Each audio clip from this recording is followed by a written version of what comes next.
The Dry Hooch mission, helping veterans and their families who survived the war, survive the peace. Dry Hooch is a place where veterans can gather informally in a coffee house, a safe, comfortable, drug, and alcohol-free environment. Dry Hooch is a non-profit organization formed by combat veterans to help veterans in their return home. If you would like to know more about our non-profit organization or to make a donation and make a difference in a veteran's life, please visit www.dryhooch.org. So it is Monday, 12:30. I have Dan Newberry here in front of me at 4001 West National. So we're going to either use this for just content to throw a commercial together later, or we're going to use it for a pre-interview if you want to give me like... I got time, so I don't have to pick up my kids today. So you can do whatever you want. Awesome. So where did you grow up, Dan? South Milwaukee. South Milwaukee, Wisconsin. And what was family life like? Did you grow up with your mom and dad both around? And yeah. Well, Dad was a slave to his job. He was a truck driver, so he was gone 5-6 days out of the week. And then mom was managing the household, so we had a bunch of foster kids. We took in 21 different foster kids, a total of 22. Willie was adopted. He was the last one. And then Dad settled off the road. Like one time we had like 11 kids in the fucking house plus a daycare. Damn. Yeah. So, are we allowed to swear on this? Yeah. Oh, okay, cool. Of course, that's for veterans. Yeah, right? We don't have a fucking, sensitive over words. So crazy household. So mom was like operating almost like a single mom sometimes, So, but I had a ton of siblings. I went from being like the youngest to like the weird middle kid several times. I never knew where I fell in line, actually. So, but yeah, no, how the home life was crazy. It was a ruckus. It was loud. Yeah. Who were you closest to?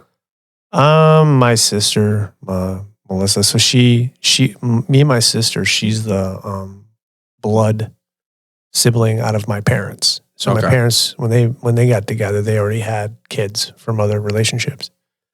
So we had a blended family, and then me and my sister, and then the foster kids. And then we adopted my oldest sister, Tanya, and my youngest brother, Will. So who would you say growing up were your role models or your superheroes? Either from comics or... Oh, man. So it was always pro wrestlers. Yeah. Yeah, fucking A, man. So I had a slew of them. Of course, Hulk Hogan was probably the first one, but that faded quickly. And I was more attracted to the, more physical and, not as cartoony wrestler. So Bret Hart was quick to be on my radar. So I looked up to him for quite some time. But then, as time went on, like Stone Cold Steve Austin came on the scene, and that was like, man, the guy speaks my language. I've heard your Stone Cold impression. I'm gonna have to have you do a little. Well, let me tell you something, son. Before I came here, I went and I grabbed me a jalapeno burger, and it was pretty decent. I stopped at Exploring Brew Pub, and I had me a nice little ale over there. That's good. Yeah, I pulled that out of my ass for some reason. But yeah.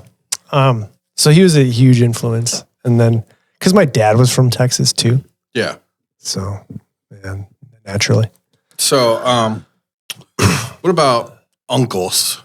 Anything like that? I had my Uncle Gary.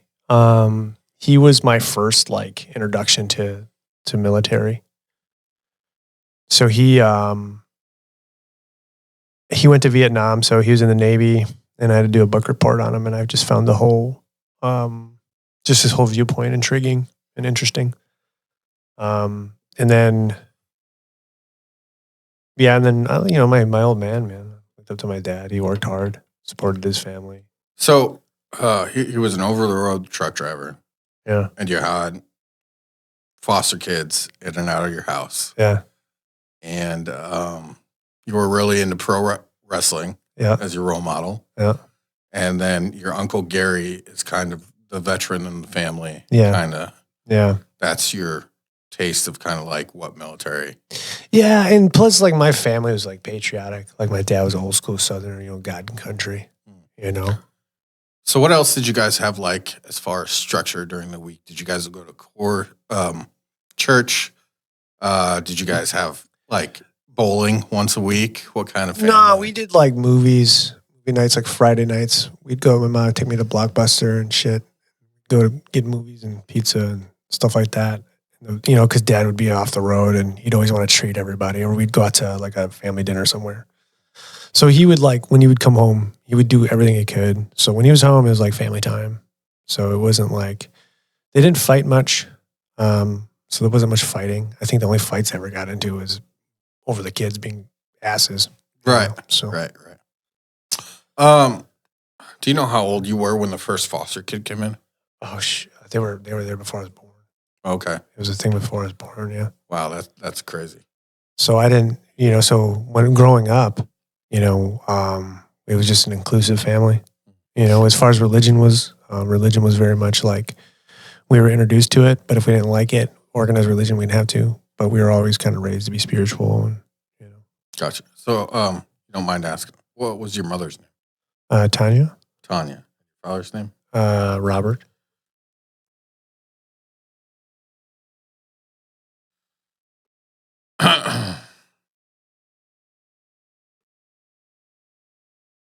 So, what would you say are some big life events that shaped you when you were younger? Before high school? Or was there much? All my shit came after. It's weird because I think, we had in my household, I was raised old school, So if I got my ass whooped for something, it didn't bother me. Mm. So, this is how it was. Were you into skateboarding or no, BMX? man, you know what? I was a creative kid. So when there was chaos going on, there were so many kids in the house, man. Most of the struggles were kids fighting. Yeah. Mom going crazy trying to stop kids from fighting. You're a parent. Yeah. Right now I'm a parent. If you would ask me some of these questions, I don't know, 10 years ago, I'm like, but no, being a dad, I get it now. Yeah. But there wasn't really much. The things that shaped me the most was when I started, really being my own man and left the coop and went in the military. Yeah, I gotcha. But I got into trouble and shit as a kid because I was just mischievous. But yeah, just into mischief. Yeah. Did you ever get put on probation or in trouble with the law? No. Well, that's good. That's good. A few times, but nothing nothing that you could write home about. I got in fights. Yeah. I've always been a scrapper. Mm-hmm. So that's just how it was in my neighborhood. So. And with all those siblings and foster kids, that a lot of time did you have to look out for them in school? Were you kind of like the protector? Yeah. Yeah, definitely. Yeah, yeah. And then, so I think I always had a very protective nature. We had some, you have stuff go on at home, and I did find myself, situations where I'd protect the younger kids. And were you bullied at all? And fuck yeah, once. Yeah, once. Bully, huh? You remember his name? Once I do. What was his name? His name was Matt. Wow, man, I won't say his last name, but no, he's probably still around. Yeah, no, actually, you know what though? He actually is a really good person. Kids bully for whatever reason. Yeah. But we ended up on the wrestling team together. I think he just picked on me more because our dad worked in the same place. I think, okay. And he was just school shit. So he kind of made you tough at the same time. Yeah, I didn't really. You know what, man? And then I did have some wannabe gangster kids mess with me every now and again. Because I looked like a Backstreet Boy. But I was not afraid to punch him in the mouth. Did you have how tall were you in high school? The height I am now. I sprouted up quick. They called me the man child for a little while. Foot. Something. Yeah. Let's see. What made you go to a recruiter? Patriotism. I drink the Kool-Aid, man. What year was that? It was right. So here's what happened. Do you want to know how I even got in the military? Yeah, I do. Okay. All right. Here we go. So like my grandfather, he was in the service. I never met him, but always admired the fact that he was a paratrooper, got out. I don't know the exact reason why he got out. But then, learned about my uncle, but then, I love America, man. I loved it. I love the whole red, white, and blue, all about it, man. Hulk Hogan, he would really, Pledge allegiance. man, when Sergeant Slaughter, man, like, look, when Sergeant Slaughter turned on America, man, I was so upset as a kid. Like, so I was always had it. I love G.I. Joes. I was always heavily influenced by media. Media influenced me more than anything because that's what I would use to distract me from all the chaos in the house. Yeah. So I watched G.I. Joes. I watched Rambo. I remember New Year's, I was a baby, I was a child, probably 5 years old, watching Rambo with my uncle. So I was molded by one question though, right? Yeah. Is Rambo a Christian? Hell yeah, it is. Yes, Yeah, it definitely. is. So Rambo and Die Look, Hard. are there Christmas lights? Are the wreaths? Yeah, exactly. Did it come out in December? Yeah. Yeah, Yippee-ki-yay, motherfucker. when's it themed? Right. No. But no, so then, anyways, 9/11 happened, man. And me and all my friends were like, yeah, we're going to join. But I always had like this sense of like, man, I want to do more with my life. I was so bored, dude. So bored. Still am. But like 40 years old, still fucking bored.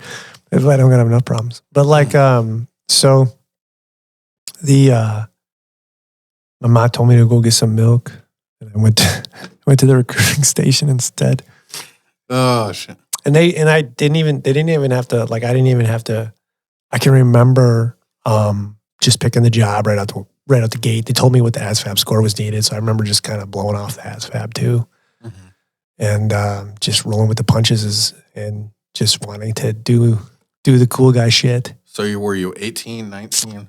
Yeah, I was 19. And what the recruiter offer you? Actually, I was a lay down sale, so nothing. Really? You didn't take a bonus? Nothing, not a fucking thing. And this was 2001? No, this was 2003. I was in a delayed entry program, yeah. What year were you supposed to graduate? Did you graduate? I did, yeah. With all D's, man. That's great. Who cares? As long as you get that diploma. Dude, I was never made for school. Never. I'm still not. I try. I can't even do online school. Yeah. I'd rather just like go through life and learn it as I go. Yeah. That's I think that's a male thing. It's like hands-on and like being able to like be engaged in multiple projects.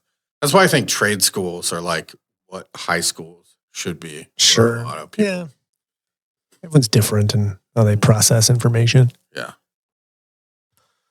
But yeah, so I wanted to do the cool guy stuff. Subsequently, like I remember finally getting into basic training, and I was like, "Well, this sucks." Was airborne in your contract at the time? No, dude, I was a pussy. When I first joined. Look, man, like so here, like when I joined, I was a skinny kid. Like I was 160 pounds, aspiring professional wrestler that was working at FedEx. I really, a South Milwaukee, Wisconsin boy, only traveled to a few places, didn't know anything. So, when I went in, it was the allure of all that, and then once I got in, I kind of realized like, all right, well, this sucks. But basic training wasn't difficult. I didn't find it difficult, but I wasn't like a PT guy at the time. I thought I was. And then I like realized I had to do like pull-ups and stuff. Yeah. So, do you remember any funny stories or anything crazy that happened in basic? Oh man. There's always like the one where you're like, we tied this dude up to a chair. Okay. One time. Shaving creamed him all up, stuck him in the middle of the fucking kill zone. Mm. He fell asleep on fire guard. Oh, and then we let drill find him. And for some reason, we all paid for that. We thought Joe would be happy that we captured somebody sleeping on guard and fucking with him, but he wasn't happy at all. Probably because you put him in the kill zone. Other than that, what a stupid concept, by the way. No. So late at night, we had late night fight club the kill zone. Yeah. That's what we did. Well, the thing is, I knew how to grapple though. So I was a wrestler. I did high school wrestling. So I knew how to grapple. So when I got in and they were doing the combatives, I excelled Yeah. because nobody else knew how to wrestle. They were a bunch of dorks. Yeah. Lanky and shit. Yeah. So I was just tying everyone up like Gumby. Yeah. But then as everyone got better, as MMA grew, I realized I had to get more skills. So, were you a good runner at all? Yeah. So I was a runner. I was always in A group. I was a guide on bear. Yeah. From what I see and what I experienced, if you could run in basic training, everything else could be like built up. Yep. Yeah. Those guys that couldn't run. You know, I did come into my own as an infantry guy. Yeah. I did. It just took some experience. And then, where's your first duty station? It was Fort Stewart. Dogface soldier. And then that's 3rd ID? Yeah. So I did both my deployments were with them, both to Iraq. Never went to Afghanistan. So did two rounds there. The first one was the first deployment was super impactful. It kind of changed me as a person and entirely. Second deployment was me coming into kind of my own. How long was your first deployment? It was a year. It was a year, and then the second one was 15 months. What was your guys' AO? So we were in Camp Russemeyer, so it was just, it's been years, but right on Route Brewers, ironically. So and then how far is that from? I've never been to Iraq, so I just know. Gotcha. I always hear people talk about Fallujah or Baghdad. Yeah, and for me, my first deployment, I didn't, because so we get there, and it was my 21st birthday actually. I tore my rotator cuff carrying a saw, or not a saw. So look, I had a dumb leader, and I was 160 pounds, and he decided that he was going to make me a saw gunner, or no, 240 gunner actually. We're going to walk. We're mechanized. We're in 3rd Infantry Division. And he decides that we're going to go and we're going to take a walk along a river. And it's all cow shitted up and fucking nasty. And everyone's slipping and falling and, Yeah. And I tore my rotator cuff. So then I ended up getting put on a profile for a short period of time. And then from there, I got plucked from my platoon to drive a K9 unit around. Okay. So I spent a lot of time driving my first deployment. And then once I went back to my platoon, that was a short stint. And then I went back to my platoon and I was with the commander and stuff. So I was always going out every time somebody got hit, every time somebody got blown up, I had to go, so it was a fucking mess. And then, I get back to my platoon and then I got hit. And then, I get back from. So you got blown up in an IED? Yeah. In 2005. Yeah. And how many people were in that Humvee? 5 total. Was anybody seriously? Yeah, so 1 KIA, 2 wounded, including me. And were you pretty coherent? Did you lose consciousness? Yeah, so I got thrown from the vehicle. We were at checkpoint 515. We were there for 3.5 hours or so. And we were sitting on top of a ball bearing IED the whole time. And I'd gotten out of the truck to go stop it. And you think back and I was like, man, it was so quiet that day.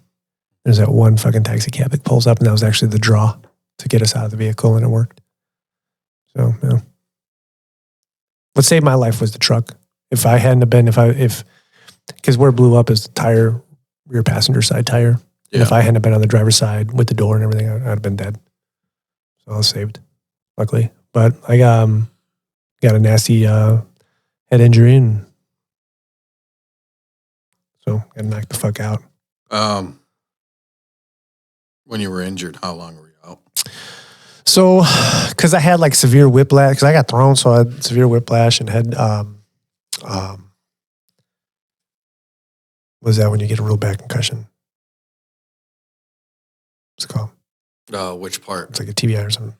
Where you have the memory loss or just? Yeah, I got knocked the fuck out. Yeah. Yeah. So, but anyway, so I was at the cache for a couple days, couple of days, and they put me in a neck brace, and I moved around like Batman for a couple months.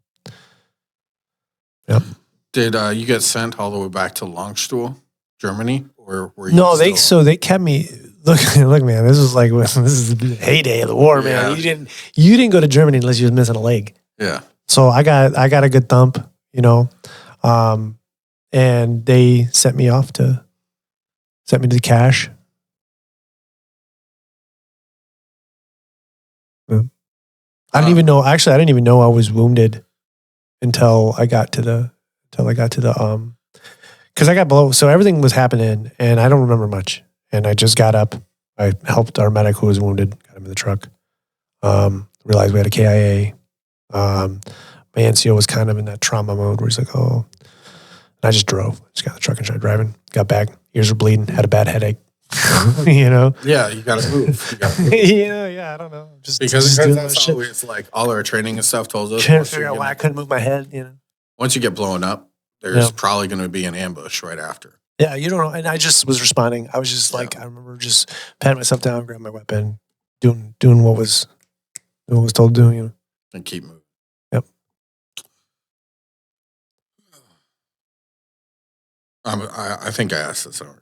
So, with your TBI, they didn't take you back. They just let you recover kind of back your tent. No, and I got to tell you, man, like, the thing that fucked up me the most was watching my friend die. Yeah.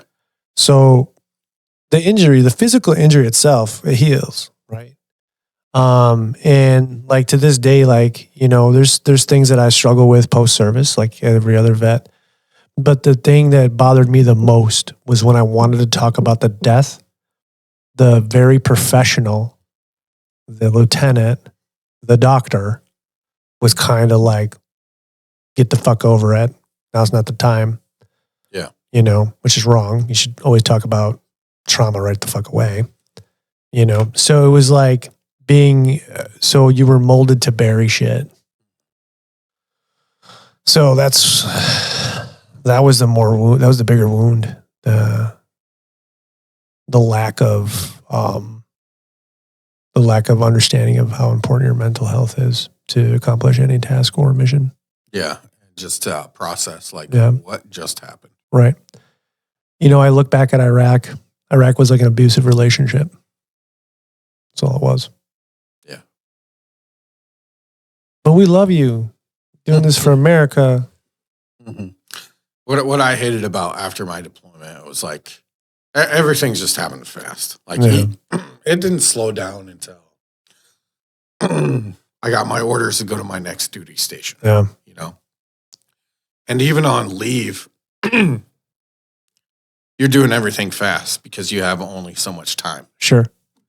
And it was just a whirlwind until I went to my next duty station, and you kind of have that time to like pack up your gear and then go to the next place. And that for me was like a little bit of pause, like, oh damn, what happened? But everybody just kind of scattered, and it was like me to try to figure out what the fuck happened over the past 18 months. Yeah, it was like it's almost like it was a fever dream. Yeah. Because like even now looking back at it, and they were giving us malaria pills too in the middle of it, which induces fever dreams. Yeah. And we talked about that a little bit. We're like, dude, did you have dreams last night? And I was like, yeah, that was kind of like The Shining going on in my dream, actually. I think like looking back at my time in the military, I knew what I was like. I signed up for it. Like I knew I signed up for it. I think what bothered me was the lack of clarity. Lack of clarity for why I was spending all this time. And this, like I didn't understand the mission anymore. Yeah, even when we had the briefs and everything, the missions and stuff were never so clearly defined. No. It talks about the hearts and minds, and then like fucking hearts and minds. They're blowing us up. How about that for our hearts and mind? And even in Afghanistan, they told us our main mission was just to create regional stability, you know? Yeah. Well, and like for us, like our second deployment, we were essentially the police. We were just the police. And we would set up these joint security stations. So I was at JSS Bonsai for the majority of my second deployment. And so when we got there, we would just patrol the neighborhood, respond to shit that went on in the neighborhood. You'd find your weapon caches and shit like that. You get pop shots and all that. Then we moved around to Washash. That was another JSS we spent some time at. And then we moved to Otto Mall for a while. That was off of like Route Vernon. Yeah, we were at all these little security stations because we were just pretending to be the police. Just being a presence, driving around, waiting to get shot or blown up. Yep, pretty much. And then I remember distinctly one day we went to the green zone. We picked up about $3 million in cash. We gave it out to all the Iraqi small businesses. And that's when I learned about what stimulating the economy was. For real, right? Yeah. Did you lose anybody your second deployment? No, we were lucky. That is really lucky. Yeah, we were lucky. And we were the thing is like we were in a bad area. We were in the thick of it. So we got lucky. I think it was we were around everybody else. Like we were always around it. We were always there. We were always responding to it. We even got in a pretty good firefight. Mm-hmm. And I remember coming back from that and we're just like, the fuck, man, we fucking made it out of that. Wow. Our first firefight, I swear to God, we were felt like 4 hours, but maybe it was like a half hour. Yeah, no, ours was a good minute. We had to wait for QRF to come out and shit. We were there for a minute. Well, we took contact, right? We did a lot of shooting back and forth, and it was a lot of shooting back and forth. And nobody's hitting shit. They're just fucking shooting. Yeah, and one of our guys gets hit in the arm, and our staff sergeant's like, our guy Baird's like, "Oh, I got shot," and we used to always make a sound for him because one time when we were playing football, he went goo, like made out this goo sound, so that we kind of made noises for everybody in the platoon. It was like a weird thing, and he got shot.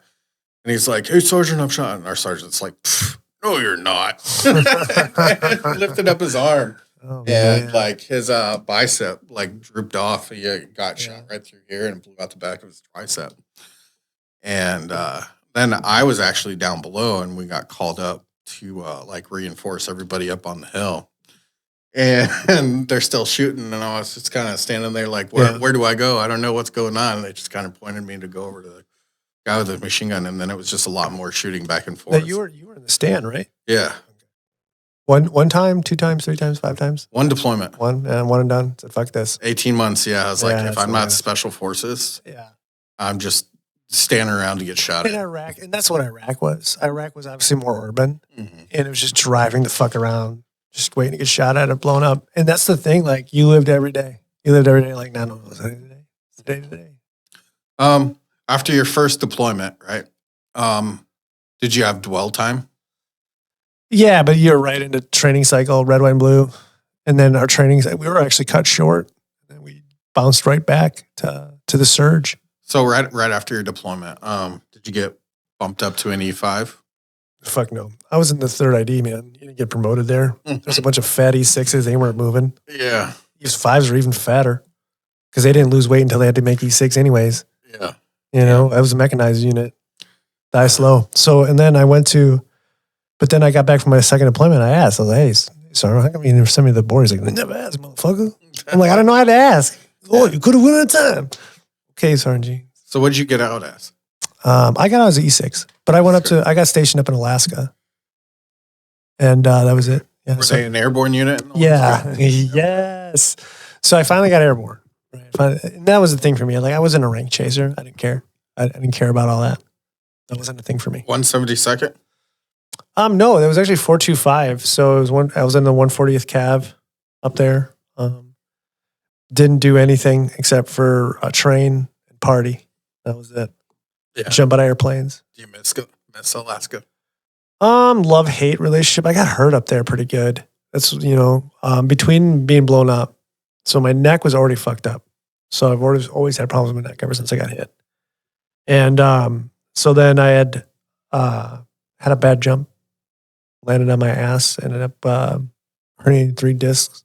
And they sent me down to, was that Lewis in Fort Lewis in Seattle? The MRI told me it was medboard and me. That was it. Damn. That was it. Straight up went straight to medboard. I was like, what? At least you were in E6 at that time. Yeah, and you know what?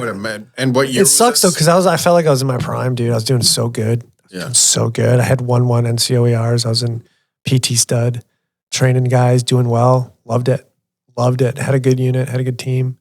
And then we were just about getting ready to go to Afghanistan. So it was like we were just about getting into the training cycle. Or no. Yeah, we were already starting to get like issue and then training cycle. Because it was like a Hollywood jump and it was just freezing cold that day. How many jumps do you have? 11. Not many. Because I went to airborne school late. And what year did you get medboarded? 2012. The year I got out. Yeah, I went home. When did I go home? The fuck did I go home? July. Yeah, because it's right after that mass shooting in Aurora, Colorado. I went home the very next day. Came home on terminal leave. So it was August 31st was my actual ETS date, but I terminal leave in July. I was bitter. I was mad. I remember I threw away my uniform. How old were you when you got married?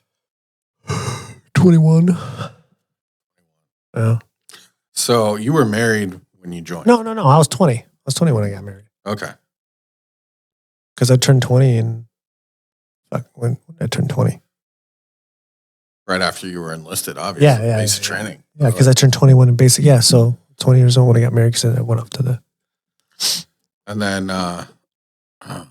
Because 05 I went to basic. Or January 04 I went to basic. 05 I went to Iraq. How old were you when your first child was born? Haley was born in Iraq 2005.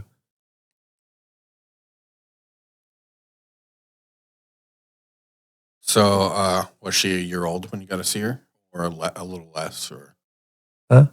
How old was Haley when you got to see her? So I got to go home for her birth. Oh, okay. And it just fell like right in my leave time. And held her for 5 days, went right back. And then came home.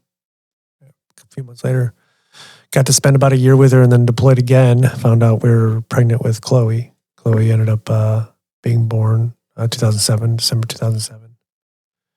And then found out I was getting medboarded and found out same time that we're pregnant with my last kid. How many kids do you have, Dan? 3 girls. 2 girls and a boy? Three girls. 3 girls. The boys, my girlfriends that I have now. It's a borrowed. It's a bonus kid. So Haley, Chloe, and who else? Huh? Your daughters. Yeah, Haley, Chloe, and Zoe. Zoe. Mine, yeah. And what year was Zoe born? She was born in 2013. So right a year after you'd gotten out. About basically. that, yeah. So what was your plan after you got out? Fuck, I didn't have one. I was mad, dude. I didn't want to get out. I didn't want to. Like I said, I was in the middle of my career. I was planning to be a lifer. As much as I hated some of the Army bullshit, I liked what I did though. Yeah. I liked the adrenaline of it all. I liked it all. Yeah. It was fun. It was like a party with guns. Yeah, right, I could have done without all the bullshit, in the motor pool, all the stuff all the Army shit that you bitch about. But hindsight 2020, I had this guy in basic training that really set my tone for the whole military. And Loftus. He fucking looked like the squirrel from Ice Age, right? Like teeth sticking out of his mouth and drill sergeant's been like, what the fuck are you smiling for? The military is like prison. Yeah. I mean, A little bit. you know, like, I mean, it's a social prison, really. I mean, like, you have freedom, but you don't. Yeah. You know, you're super institutionalized. And that was the thing that bothered me. It's like, why can't I just have a beard? Mm-hmm. Like, why on earth is this such a thing for you? Yeah, there was some things that were ridiculous. You know, and I'm a free spirit, but I stayed in the military. So after my first deployment, like, I had the rosy glasses were off for me. You know, in fact, it was well before the first deployment was even over. So, like, at a very young time in my career in the military, I realized that I'm just kind of playing a game right now. And but I liked the camaraderie, and I liked, like you said, I loved going to the range. I loved PT. PT was my favorite shit. PT and combatives time, especially when I was stationed up in Alaska. Hell yeah. So I got paid to play in some respects too. So it's 50-50, right? Yeah. Who would you say was like your first like real solid bond? Somebody in the My battle buddy, Tally. We were both little troublemakers in basic. We'd go to every church we could just to go to the PX. Did you guys end up in the same unit, or which unit did he end up going to? No, we ended up in the same unit. Nice. Yeah. And then he ended up going to Alaska too, but up in Wainwright.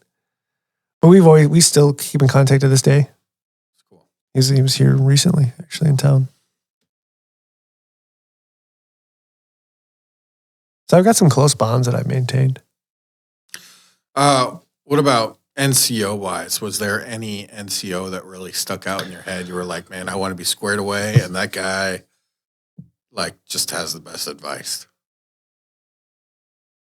Actually, it was an officer for me. Yeah. Oh. What was his name? Well, no, I did have an NCO. For an NCO, I would say I was Sergeant First Class Byron Humphrey. I didn't get to deploy with him, but he was the first NCO to come into the unit that I've ever met that realized that I had a lot like on my shoulders at that time, because at the time I was on a rear detachment and I was in charge of all these troops and like getting them ready to go to stand, dealing with a bunch of bullshit. But you know how the Army is. You know, if you're not an E7, sometimes you just can't get shit done. Yeah. And that's just, so when he came in, he saw how hard I was trying to make it, you know, a good platoon. And but he came in and gave me some solid advice. And even to this day, I reached out to him and gave me some even more solid advice. So, what unit did he come from? He was all over the place. I can't remember where he came from that time. I think he was, actually he was fresh off the damn trail, I think. I'll have to reach out and ask him. I can't remember. By the trail, what do you mean by that? He was a drill. Oh, okay. Yeah. Yeah, I can't remember, dude. Honestly, man, you know, I got to tell you, I don't think much about my military anymore. I've spent a lot of time in therapy. Yeah. 10 years. I spent 10 years taking off the uniform, dude. Well, for me, yeah, it's not that I I'm so proud of my service, and I have, as you know, yeah, I love vets and I want to serve them too. And I just want to get them to get out of the military too, you know? Yeah. Because they're out of the military. The only reason why I asked this is for me, like, the military was like really my first adult world besides just dealing with my parents. Sure. You know, like my dad was a Jehovah's Witness. Okay. So we didn't do a lot of bonding. So like how I learned how to be a man was like my NCOs and stuff like that. Understood. Those are the guys that really taught me like my life lessons. And from being like a really sheltered background to like the Army was like released the animal in me. I see. You know what? Yeah. You know what? Everybody had that guy in their platoon. Yeah. Levi. Did you go to the strip clubs and all that shit? Had a great time. Yeah. I was married. Here's the thing, dude. So when I was in the military, I was married and I was devoted. Yeah. So like I was devoted, happily married man. You know what I mean? So when everyone was out partying, all the Joes are doing You Joe were shit. more stable for everybody else, really. Yep, I was the DD, bro. I was the DD. I was the guy always picking people up. And, it wasn't until I got to Alaska, and then we just partied at my house all the time. Yeah. So, like, I was a family man very young. And it wasn't until I got out of the service that I came out into my own, really. And that was actually finding through 22 Fit, man. Like, I went fucking through it before 22 Fitness came. I started doing that stuff, With your kids and your wife, what would they say about your military time? How do you think it affected? We're separated now. We're done. But the military,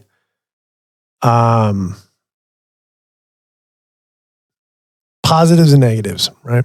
Yeah. The military stole, and at no fault of its own, right? But very much like it takes some time away that's critical as a family. And there's things that when you are a young family, when you are in your 20s and you got babies and you're doing the life thing, and being ripped out of that, and going off to war, you're in war, then now you're carrying babies, right? Stephanie's environment, my ex-wife's environment, never changed. It was always, she was always here, and she was always around help and support and comfort.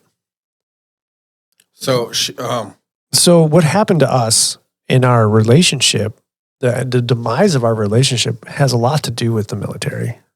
It really does. So was she on base a lot, or did she stay here in Wisconsin? No, she lived on base, but then when I deployed, she would come here to Wisconsin. Okay. And we didn't have, and honestly, we didn't, we never had any like infidelity issues or any of that nonsense. We didn't have all those things, the stereotypical stuff that you would think about. We didn't have any of that. It just wasn't on the radar. I was so focused on being a good soldier, and she was so focused on being a good mother and supporting my career. There was no, so I didn't have some of the experiences that some people would have had. How long were you guys married? 18 years. That's a lifetime. Yeah. And we actually separated, and it was a good terms thing. It was a very mutual, because I'd grown so much. She'd grown so much one way, I'd grown so much the other way. Yeah. Because of my life experience, right? So that was the big thing, because like even I can remember when we got out, and I could tell the exiting the service is when the dynamic shifted, because what people don't realize is the families serve too. So now they're indoctrinated to a certain lifestyle.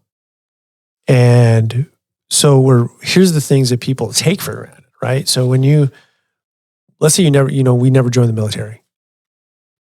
The things that people take for granted, like understanding health insurance and finding a doctor, is not something we would typically understand getting out of the military. No. We didn't know any of those acronyms. No one taught us those. Right? So there's a lot of little things that even the spouses go through and the kids go through, and they change in a certain way. So there's a significant impact. You mind if we take a break right here? Sure.